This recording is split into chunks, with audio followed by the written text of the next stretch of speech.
kenapa aku cinta panggung? Itu aku bilang panggung selalu punya sihirnya sendiri gitu ya. Di panggung kita bisa ngeluarin unek-unek semuanya, terus kita bisa langsung ini Mbak, transport energi. Iya. Akal-akalan lah, mengakali. Oke. Tapi paling tidak gini, membuat konsep itu menjadi penting. Apakah kemudian ada duitnya atau tidak? Tapi Itu, paling iya, tidak iya. berangkat dari sana. Jadinya kok begini seru banget. Halo Mbak No, selamat pagi. Pagi Bu Maya. Pagi-pagi udah diminta kesini, maaf ya Mbak No. Iya kayak callingan syuting. Oh itu lebih pagi lagi dong, subuh kalau itu. Subuh ke subuh. Selamat datang di Anchor Mbak No. Hari Terima ini kasih. aku mau ngajak Mbak No ngobrol soal kostum. Kita kan udah berapa kali kerja sama ya. Mau tahu dong background Mbak No tuh sebenarnya bisa nyampe nyemplung ke kostum tuh gimana sih ceritanya? Backgroundnya tuh nggak nyambung. Pendidikannya apa Mbak? Aku tuh kalau kuliahku tuh sastra Prancis UGM kan. Nggak nyambung. Komentar Ibu. Sama biang. Apa namanya? Cuman aku tuh emang dari kecil tuh aku seneng sama pertunjukan dan film. Jadi bapak tuh dia guru SMA di De Brito di Jogja. Di Brito. Terus tapi dia tuh juga jadi pembina teaternya De Brito waktu itu dan Santa Maria. Kalau Mas Seri ini udah berapa kali juga kerja sama Arswara untuk make up di panggung untuk musikalnya Arswara. Terus Mbak. Jadi sering waktu mau bikin pertunjukan untuk anak-anak SMA itu sering latihan di rumah juga. Oh. Jadi dari kecil tuh aku terbiasa ngelihat orang latihan teater gitu kan. Iya. Makanya terus habis itu SMA ikut teater SMA. Suruh milih ekstra kurikulernya apa. Saya milih teater. Sampai akhirnya kemudian kuliah masuk UGM. Ada temen dari SMA gitu yang dia pendirinya teater Garasi juga. Oh, oke. Yudi Ahmad Tajudin itu dia ngajakin meskipun dia Visipol. Bikin teater di Visipol, terus kamu mau ikut enggak teater Visipol tapi terus aku anak sastra. Nggak apa-apa udah bodo amat gitu kan. Terus akhirnya ya udah diajakin di teater Garasi gitu kan. Sampai sekarang sebetulnya sekarang gitu dan kecemplung juga di film gitu. Pertamanya sama Mas Garin. Oh, oke. Karena Mas Garin waktu itu juga nonton teater Garasi gitu-gitu terus akhirnya ya udah ngajakin mau enggak ikut syuting gitu Opera Jawa waktu itu. Oh, Opera Jawa. Opera Jawa. Jadi ya oke, sampai sekarang. Nah, tapi gimana caranya dari main teater terus busana gitu. Jadi waktu teater tuh saya nggak mau jadi pemain. Loh kenapa? Malu. Saya tuh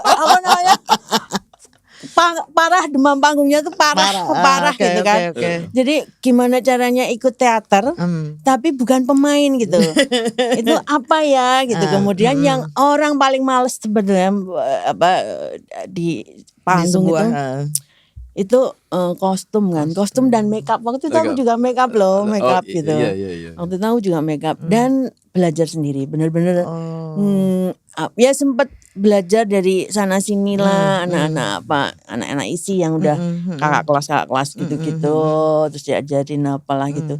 Tapi beneran belajar sendiri otodidak gitu. Jadinya otodidak. Dan sampai sekarang sudah menang berapa kali FFI Mbak? 6. Aduh hebat banget. Kalau Mas Ceri ini gimana ceritanya? Bukan pengalaman artinya kenapa bisa terus tiba-tiba make up gitu? Pendidikannya emang apa Mas? Dulu pengennya sih kuliah, terus kecemplung di Bulungan, komunitas Bulungan. Jadi awal tuh pengen jadi aktor. Oke. Kebalikan. Yang satu pengen tampil, yang satu gak mau tampil. Jadi aktor tapi akhirnya ketemu Mas Uki. Waktu itu masih ada komunitas pojok, Mas Arya segala macam di situ. Terus ada komunitas Ubin Merah. Terus saya dikenalin ke teater Siluet. Waktu itu sama almarhum Mas Rohmatono. Nah di teater itu setelah beberapa kali ikut pemanggungan, kok makeup seperti tidak diperhatikan Nah, gitu. oke. Kostum ada, kostum selalu ada, heboh lah. Terus makeup tanpa makeup bisa adanya sekedarnya. Terus ketemu dengan kita ngadain workshop untuk makeup waktu itu pemanggungan apa ya? Lupa saya judulnya. Terus kita panggil dari teater koma almarhum Mas Sridadi. Oke. Gitu. Oke, sebelum adain workshop, semua orang ditunjuk yang mau jadi apa, saudara siapa, ngacung semuanya. Wah, aku belum kebagian nih. Art siapa, terus make up. Yang tinggal make up doang nih siapa? Nggak ada yang mau. Udahlah saya aja dah. Padahal nggak ada pengalaman apa-apa. Tidak ada pengalaman sama sekali. Nah, dari situ ketemu almarhum Mas Dadi. Dia kasih support. Ayo Cer, lu harus bikin konsepnya segala nih, gue kasih bla bla bla bla bla. Kasih waktu itu deket dengan produk. Terus ini produknya ini produknya segala macam kenalin lah.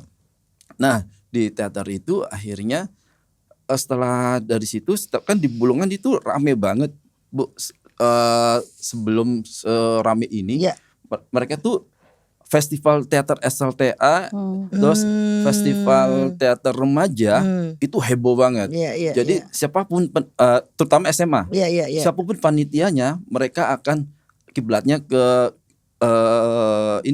Hollywood. Dibikin semeriah mungkin gitu. Nah, setiap kali ada pementasan kan berturut-turut tuh seminggu atau 2 minggu, saya selalu ke belakang panggung. Oke. Jadi menawarkan diri. Jadi anak belakang panggung ya. Mereka mau dibantuin nggak make up? Kakak bisa? Bisa. Padahal enggak. Pede aja ya. Modalnya modal dari dari Mas Dadi itu kasih. Udah setiap kali ada event, festival selalu ke belakang panggung untuk menawarkan diri jasa. Terus mereka ada yang dari kerjasama dengan makeup beauty gitu kan semua. Gue ngeliat samping, wih keren gitu caranya udah. Jadi nyontek judulnya. tapi setelah itu Mas punya ngambil lagi nggak kayak misalnya pendidikan khusus memang makeup, karena kan aku kenalnya Mas Cherry itu kan dari makeup film. Aku malah nggak tahu kalau Mas Cherry dulunya awalnya dari panggung. Itu ngambil sekolah lagi atau enggak? Jadi setelah itu dari situ ada lowongan untuk studio foto. Oke. Nah, di situ temanku nawarin, Cer ada lowongan nih. Malum kan kalau teater nggak ada duitnya, Mbak. Iya betul. Sampai sekarang kok. Makanya aku di film. Makanya Mbak Noh rajin di film. Jadi kalau kerja buat Arsora dia udah maklum banget. Udah tuh dari situ diterima alhamdulillah. Dari situ berkembang lah. Ada lowongan untuk jadi jadi guru make up. Oke. Wow. Nekat. Ya udah berapa lama makeup beautyku masih kasar. Terus aku ngamar di situ untuk jadi trainer. Luar biasa. Itu ketemu sama istriku sekarang. Agustin. Jadi istriku tuh dia 12 tahunan lebih dia. Jadi aku di trainer sama dia.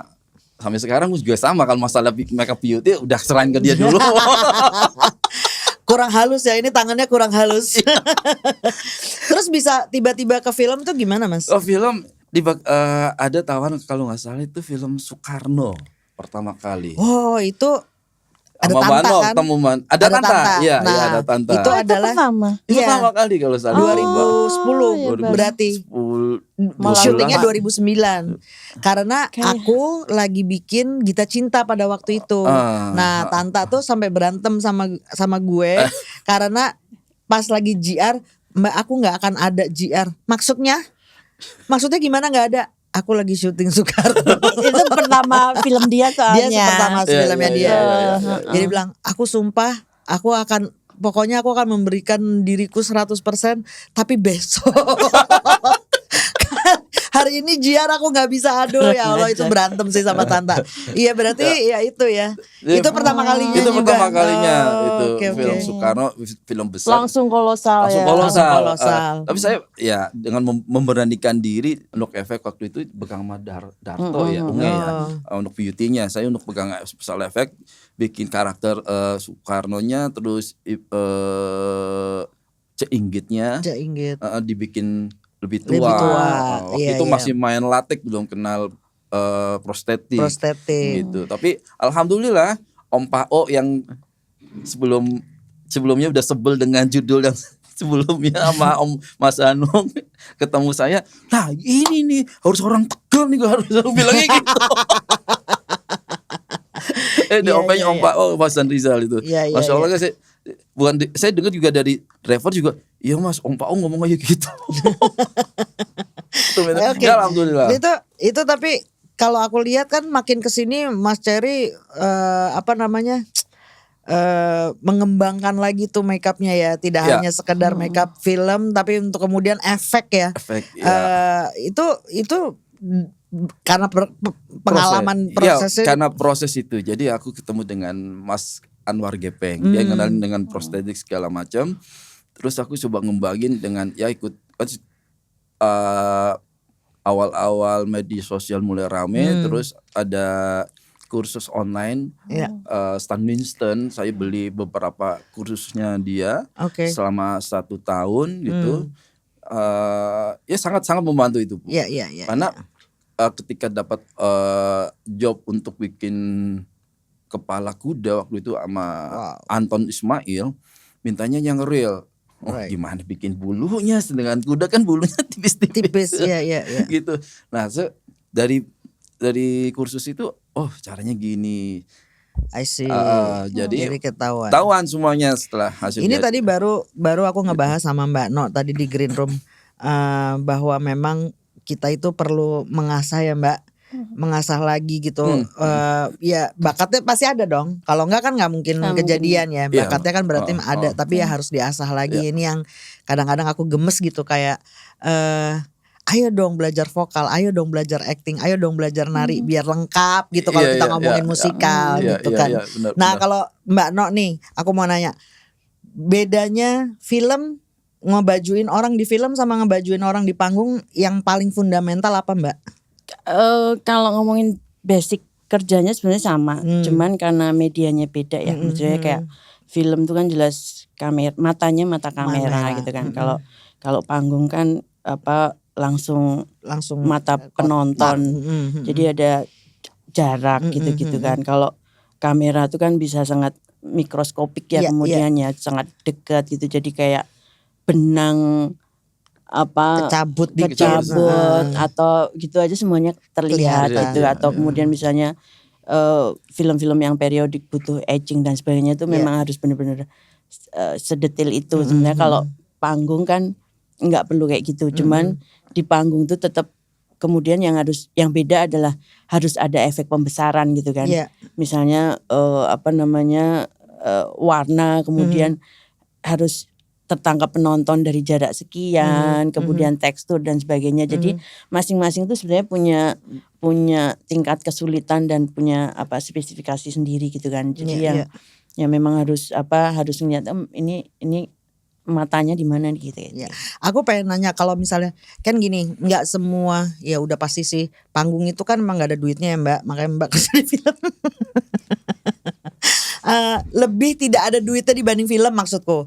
Nah, tipsnya buat kayak komunitas-komunitas yang memang uangnya sangat terbatas gitu ya, budgetnya sangat terbatas, apalagi nggak kepikiran lah mau ngebajuin pemain gitu. Biasanya mereka akan bilang ya baju sendiri-sendiri aja gitu, tanpa memikirkan ini ada big picture yang harus dilihat gitu. Nah itu ada tipsnya nggak sih Mbak, bagaimana biar komunitas-komunitas ini paling sedikit bisa bergerak duluan gitu. Ya udahlah memang seadanya, tapi paling sedikit tuh terkontrol gitu. Kadang-kadang aku tuh nonton musikal ini, aku tahu lah ini pasti budgetnya terbatas banget karena bajunya nggak dipikirin sama sekali. Bajunya Departemen yang paling dipikirin terakhir sebenarnya. bajunya nggak dipikirin sama sekali, udah belang bonteng nggak keruan-keruan, terus nggak ada konsepnya gitu Mbak.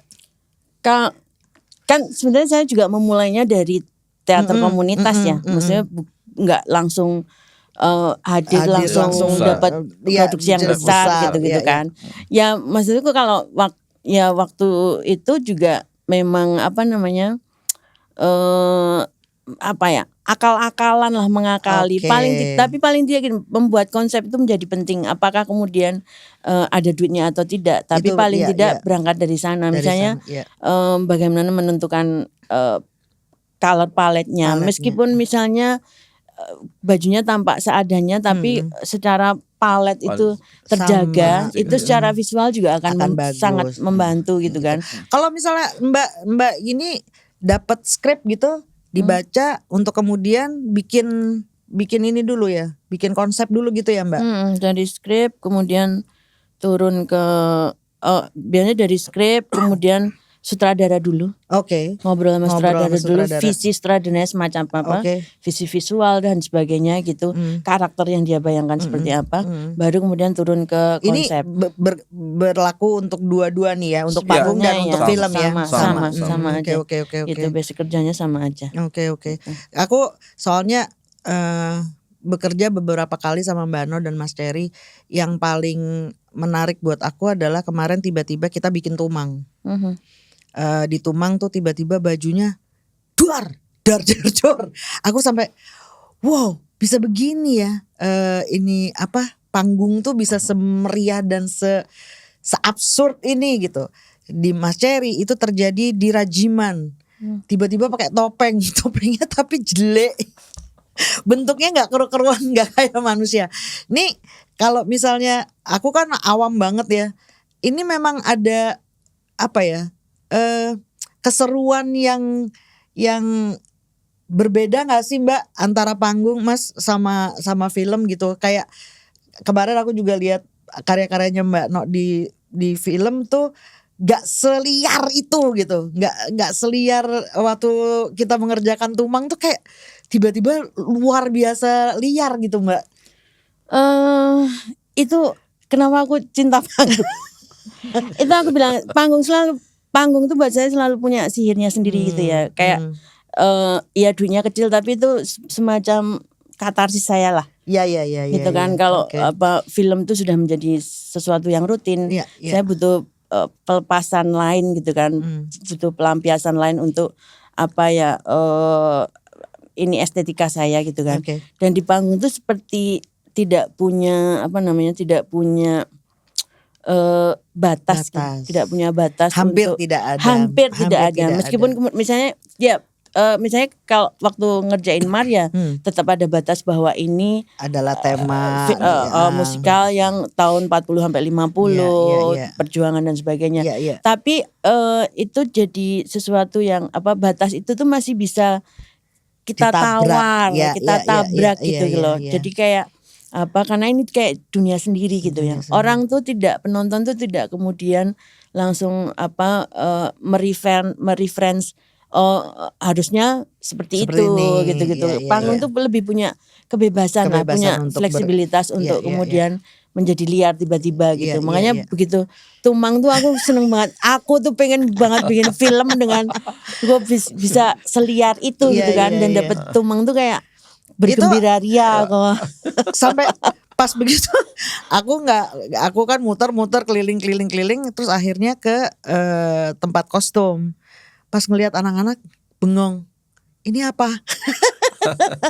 Jadinya kok begini, seru banget tapi ya itu balik lagi ya Mas Cherry. Keliaran itu memang terjadi banyak di panggung ya. Yes, ya benar.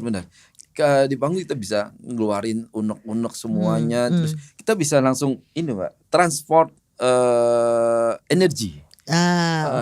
Kalau di panggung seperti itu, karena penonton bisa secara langsung, kita juga bisa dalam mengerjakan make up secara emosional, kita bisa langsung dituangkan ke pemainnya kayak gitu. Dan itu pengalaman terjadi beberapa kali. Jadi adegannya itu adegan pertama dia muncul kakek-kakek sebagai orang hidup. Nah, adegan berikutnya dia muncul sebagai arwah. Nah, penonton bertanya, itu make up-nya diganti nggak? Dan kok kayak mayat beneran? Saya bilang itu saya nggak pernah ganti make up-nya. Jadi ada perubahan.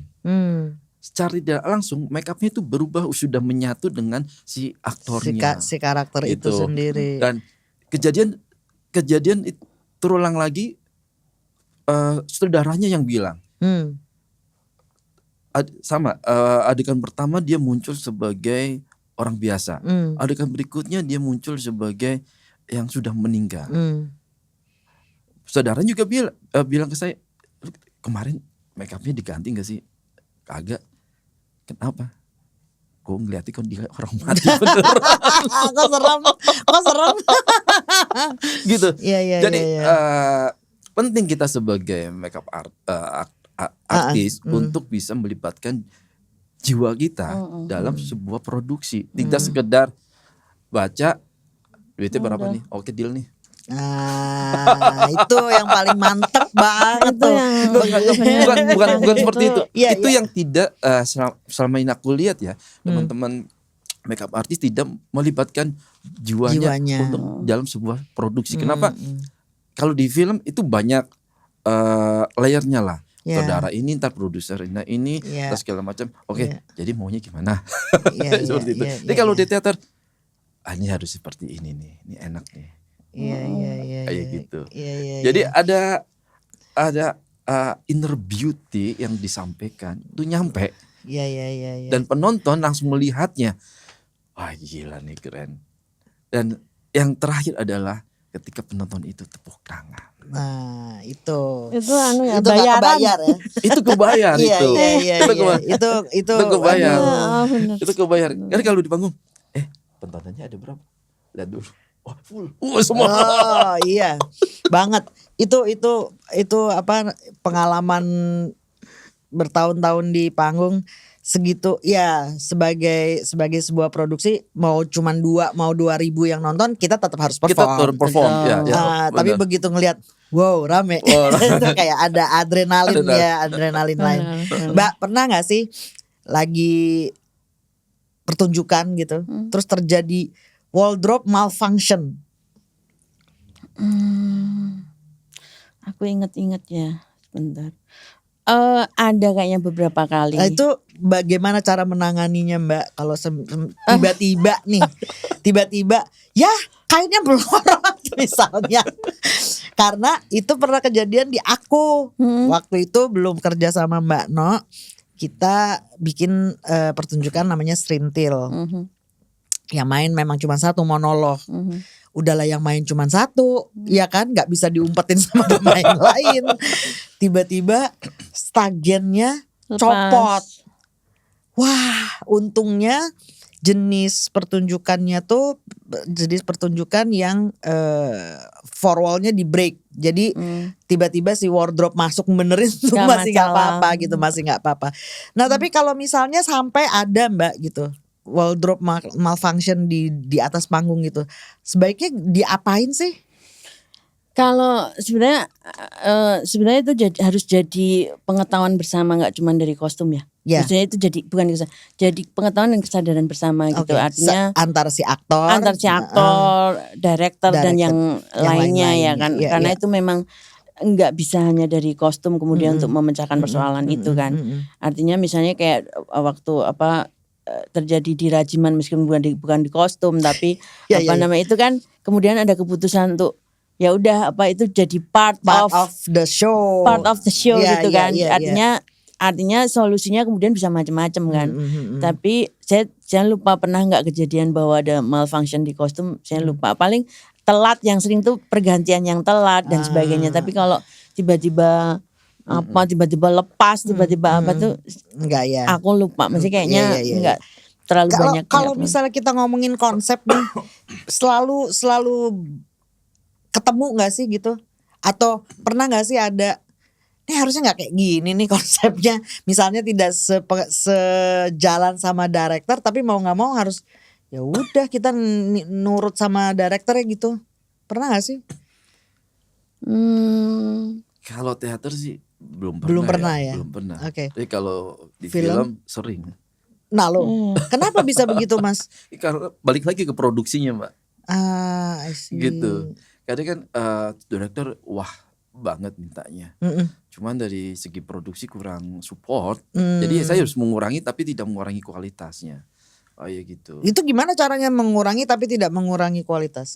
Jadi mengurangi secara bentuk, secara fungsi kayak gitu. Mungkin ada yang dikurangi sedikit tapi fungsinya tidak berkurang dan kualitasnya tetap sama. Misalnya seperti itu. Jadi misalkan dia minta ada 7, ya nggak bisa 7 dong, 5 aja deh. Ya, gitu. Oh, ya negonya di situ Negonya ya. di situ, gitu. Mbak No juga gitu. Pernah nggak ada yang nggak sejalan lah gitu, tapi mau nggak mau harus dikerjain gitu? Kebanyakan memang kata Mas Ceri di film ya. Kalau di kadang tuh ada visi estetika yang berbeda antara sutradara dengan produser misalnya gitu kan, elemennya lebih banyak ya di sana. Jadi ternyata produsernya punya visi estetika yang berbeda, pengennya seperti apa, kemudian sutradaranya pengennya biasanya ada di situlah nyari titik tengahnya itu yang seringkali susah gitu kan. Kemudian siapa nih yang harus pegang ini, visi siapa nih yang mau, pertanyaan saya gitu, saya harus ngikut ke siapa nih, ke director kah atau ke produser kah misalnya kayak gitu. Iya. Aku mau ini agak sedikit gosip sih, jadi nggak boleh nyebut produk ya. Oke. Tapi ada nggak sih yang device banget gitu, di make upin repot, dipakein baju repot gitu? Pernah nggak ngalamin Mbak kayak, saya nggak mau pakai baju ini, saya maunya bajunya begini gitu, ada nggak sih Mbak? Terus bagaimana ngatasinnya? Aku tuh sering ditanyain sama orang kostum lain gitu kan. Itu bukannya ribet banget ya pemain ini? Terus enggak. Kok sama aku enggak ya? Aku punya privilege itu untungnya gitu kan. Jadi kayak udah menang FFI 6 kali. Jadi orang udah percaya sama Mbak. Jadi punya privilege itu yang aku kok kadang misalnya mereka ada yang rewel tapi ketika sama asisten gitu. Asisten Mano itu siapa coba, aku yang kesana. Ya Mbak. Jadi benar. Jadi siapa, kalau kayaknya aku nggak terlalu punya banyak problem itu. Iya. Kalau Mas Ceri ada nggak Mas? Sama. Begitu juga. Begitu juga. Kadang sama asisten agak rewel, terus saya pegang gimana? Oh yaudah sini. I see. Itu, nah ini pertanyaan berat. Nah itu tadi ya pertanyaan aku. Pernah nggak harus fight untuk mempertahankan ide kreatif? Sering kalau itu. Oke. Sering. Jadi baku hantam antara. Sering. Maksudnya tapi di tingkatan misalnya ke director atau ke produser ya. Misalnya saya kalau buat saya itu pilihan estetika, pilihan visual itu kan tetap harus berada dalam logika tertentu gitu. Tidak kemudian dia tiba-tiba gitu kan. Tiba-tiba apapun tuh tetap harus ada semacam risetnya lah, nggak hanya film sejarah, nggak hanya pertunjukan sejarah, tapi semua hal itu harus ada risetnya. Kalau saya merasa bahwa saya dalam hal ini benar, saya melakukan risetnya dan sebagainya, itu saya akan cukup ngotot lah untuk mempertahankan ide kreatif itu ya. Gitu kan. Jadi begitu juga pasti dengan Mas Ceri ya. Iya, sama seperti kurang lebih sama kayak Mbak No ketika di lapangan, tapi bahkan misalkan tidak ada hitungan tapi secara kualitas ini kayaknya enak dibikin ini. Saya nggak mungkin ke produksi minta lagi gitu kan. Cuman dengan kesadaran saya sendiri untuk supaya ini lebih bagus, saya kasih surprise buat sutradara. Gitu. Oke. Tapi ada, kok bisa? Kok ada ya? Oke. Yang penting gambar lu ntar jadi keren. Bagus. Aku ada satu pertanyaan buat Mas Ceri nih. Kita kan pernah kerja sama di Perempuan Dalam Remang, ingat gak Mas? Di situ karakternya Bima pada waktu itu diharuskan membunuh. Diharuskan membunuh untuk kemudian bersimbah darah. Kan ini panggung nih Mas. Beda sama film yang bisa cut dulu. Cut dulu. Ini. Itu Itu gimana ngatasinnya sih? Ya itu kadang kita bisa menyelipkan misalkan darah. Kita bikin darah dulu di satu kantong yang mudah pecah misalkan gitu. Plastiknya yang tipis tapi aman kalau nggak dipencet gitu kan. Oke. Tapi maksud aku ada bedanya nggak antara perlakuan nih panggung nggak boleh gagal nih. Kalau di film gagal kan bisa diulang. Film nggak bisa. Nah panggung nggak bisa. Itu gimana tuh ngatasinnya tuh Mas? Ngatasin kita koordinasi dengan pemainnya. Lagi-lagi memang dibutuhkan kerjasama yang baik antara ini dan aktornya. Ya, betul. Jadi kita harus kasih kita biasanya ngasih tahu dulu. Kita pencet gini akan pecah. Terus di film juga sama. Iya. Kalau di film agak tricky juga, soalnya harus kelihatan kamera kan. Iya. Kalau di panggung masih bisa diumpatin jauh soalnya. Iya. Nah, terus bagaimana supaya darah itu aman juga di tangan, abang dihapus, satu di kostum. Biasanya kostum yang agak Mbak No harus nyiapin beberapa kostum kayaknya. Iya. Beberapa terus bisa dicuci apa enggak? Gitu. Ini yang soalnya terus terang aja aku belum lihat terlalu banyak di panggung-panggung kita di mana diperlukan special effect seperti darah. Baru di Perempuan Dalam Remang aku ngelihat kayak ini si Bima lengket banget. Sesudah itu lengket banget terus ngelihat begini toh caranya. Ya itu tadi pengen tahu ada trik khusus nggak gitu kalau buat yang mungkin komunitas-komunitas lain yang ingin pengen ya ada special efeknya tapi selama ini terbentur di situnya gitu. Ya itu tadi dari Mas Cherry bilang ya memang ada diperlukan kerjasama yang bagus antara makeup artist dan aktor-aktornya. Terus tuh buat lebih teknik atau rasa? Rasa. Selalu harus rasa. Harus ada rasa.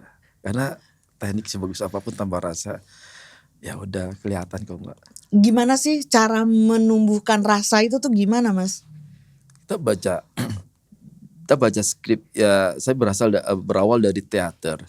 Jadi ketika baca skrip terus kita harus presentasi setiap karakter. Mereka mempresentasikan jadi terbiasa kita mengetahui karakter A seperti ini, backgroundnya seperti ini, kehidupannya seperti ini, terus dalam sehari-harinya seperti ini gitu. Nah itu akan terlihat di situ baru kita bisa merasakan si aktor A kehidupannya segini. Kita bisa melihat orang sekitar atau kita bisa kan udah dengan media sosial udah banyak seperti itu sifat-sifatnya bagaimana itu yang memunculkan rasa itu. Nah kita tuangkan dalam sebuah panggung atau dalam sebuah film gitu. Mbak No gitu sih. Rasa atau estetik Mbak? Atau gabungan keduanya? Gabungan keduanya. Maksudku aku tuh ini kalau misalnya entah film entah panggung gitu. Pertama sebetulnya yang aku utamakan ini mau ngomong apa toh.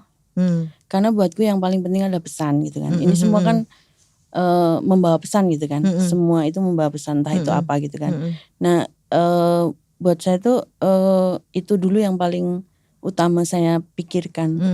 Pesannya mau apa dulu, kemudian cerita dan sebagainya semua itu dalam rangka itu kan. Setelah itu estetika dan kemudian ketika membaca naskah, ketika tahu ini dunia semacam apa, kehidupan semacam ada perasaan yang kemudian terlibat. Nggak mungkin enggak, pasti ada perasaan yang terlibat gitu kan. Jadi nah itu tuh ramuan semuanya antara pesan itu harus sampai, kemudian perasaan itu harus terlibat, kemudian ada estetika karena ini visual gitu, itu tuh jadi satu semuanya gitu.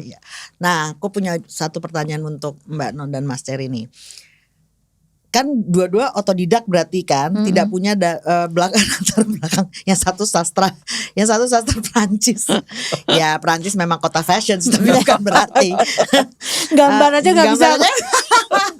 Nah, seberapa penting sih pendidikan bahwa seseorang yang ingin menggeluti dunia busana di atas panggung itu perlu background pendidikan atau workshop lah paling sedikit, seberapa penting? Kalau saya penting, bukan sedang ngomong soal pendidikan apa, tapi pendidikan itu penting. Iya. Paling tidak kalau buat saya dia membangun logika berpikir. Iya. Gitu Betul, kan. Kalau orang-orang bilang kekuatan saya salah satunya di riset misalnya kayak gitu kan. Iya. Jadi itu membangun logika berpikir gitu. Semuanya tuh tetap dalam kerangka logika gitu kan. Mau yang sefantasi apa, sesurreal apa, itu tetap ada logika yang mendasarinya gitu kan. Iya. Terus pendidikan buat saya tuh kemudian pendidikan teknis ya. Iya, teknis ya. Pendidikan teknis kan bisa dilakukan tidak hanya dari bangku yang formal sebetulnya. Iya, Kayak betul. Sebenarnya otodidak itu kan dia sedang mendidik diri kita sendiri dengan cara betul. entah lihat YouTube, entah lihat majalah, entah apa, tapi bahwa kita sedang mendidik diri kita sendiri gitu kan. Oke. Jadi bisa dilakukan Tanpa dengan harus, banyak cara gitu, nggak harus selalu sekolah. formal. Iya, tidak selalu harus sekolah. Gitu. Tapi kalau misalnya kayak gitu Mbak, misalnya nih aku kayak ya gue nggak ada latar belakang fashion sama sekali nih ya, seperti Mbak No bilang gambar aja nggak bisa gitu.